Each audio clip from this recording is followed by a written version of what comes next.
கந்த சஷ்டி 6 நாட்களும் விரதம் இருக்க முடியவில்லையா? அப்போது முருகன் அருள் பெற இப்படி செய்யலாமே. சிலர் பல காரணங்களால் முழு 6 நாட்களும் விரதம் இருக்க முடியாமல் இருக்கும் அவர்களுக்கான வசதி முறையும் உள்ளது. விரதம் முடியாதவர்கள் மகா கந்த சஷ்டி தொடங்கி முதல் நாளும் 6வது நாள் சூரசம்ஹாரம் நடைபெறும் நாளும் விரதம் கடைப்பிடித்து முருகப்பெருமானை வழிபடலாம்.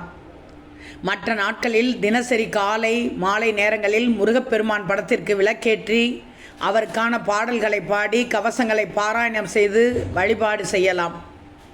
6வது நாளில் சூரசம்ஹாரம் முடிந்ததும் 7வது நாளில் முருகப்பெருமான் தெய்வானையின் திருமணம் நடைபெறும் வரை திருவிழா நீடிக்கும். இதனால் விரதம் இருக்க முடியாத நாட்களிலும் தேவையான வழிபாடு மற்றும் தர்மம் பூர்த்தியாக நடைபெறுகிறது. பொதுவாக கந்த சஷ்டி விரதம் 48 நாட்கள் 21 நாட்கள் அல்லது 6 நாட்கள் விரதம் என பக்தர்களின் வசதிக்கேற்ப கடைபிடிக்கப்படுகிறது. ஆனால் 6 நாட்கள் விரதம் இருக்க முடியாதவர்கள் மேற்கண்ட வழிகளை பின்பற்றுவதால் தங்கள் விரதமும் முருகப்பெருமானின் அருளும் கிடைக்கும். இதனால் அனைவரும் விரதத்தை தங்கள் வசதிக்கேற்ப அனுஷ்டித்து ஆன்மீக சாந்தியும் ஆன்மீக வளர்ச்சியும் பெற முடியும். கந்த சஷ்டியின் எந்த நாளில் என்ன நைவேத்தியம் தானம் அளிக்க வேண்டும் என்று தெரியுமா?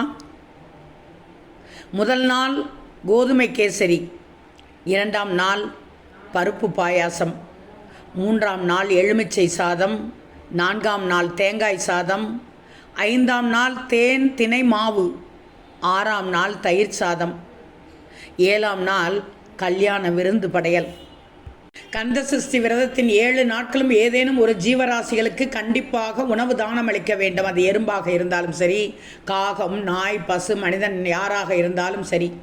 சன்னியாசிகளுக்கு உண்டு கொடுக்கலாம். சுமங்கலி பெண்களுக்கு மங்கள பொருட்கள் தானமாக கொடுக்கலாம். கந்த சஷ்டி விழாவின் போது தினமும் யாருக்காவது அன்னதானம் வழங்குவது சிறப்பு.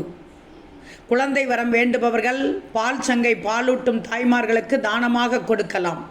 திருமண வரம் வேண்டுபவர்கள் தோஷங்கள் அனைத்தும் நீங்கி நல்ல வரனமைய கந்த சஷ்டியின் 7 நாட்களும் ஜாதகத்தை முருகப்பெருமானின் பாதத்தில் வைத்து பூஜை செய்து விரதமிருந்து வழிபடலாம். ஏதாவது வேண்டுதல் நிறைவேற வேண்டும் என்பவர்கள் கந்த சஷ்டி விரத நாளில் மட்டுமின்றி வேண்டுதல் நிறைவேறும் வரை தொடர்ந்து பிரார்த்தனை செய்ய வேண்டும். முருகப்பெருமானை இப்படி வழிபட்டால் அடுத்த ஆண்டு கந்த சஷ்டிக்குள் உங்களின் வேண்டுதல்கள் நிச்சயம் நிறைவேறும்.